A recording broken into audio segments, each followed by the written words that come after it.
এক গ্রামে বাস করত এক চাষি। তার এক ছেলে ছিল মানিক।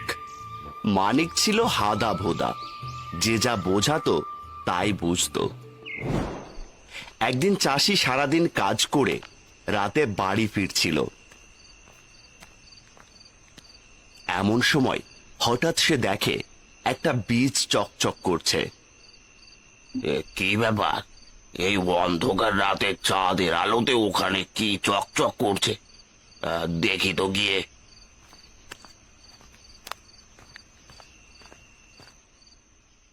এত ছোট একটা জিনিস, তাও হীরের মতো চকচক করছে। দেখে তো মনে হচ্ছে এটা কোনো গাছের বীজ। যাই, এটা বাড়িতে নিয়ে যাই।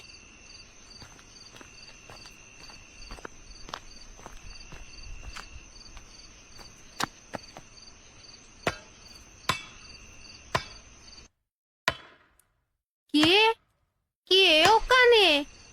কে কে ওখানে মাটি কোপাচ্ছে?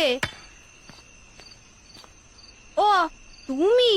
আমি ভাবলাম কে নাকি। তা এখানে কি করছিলে শুনি?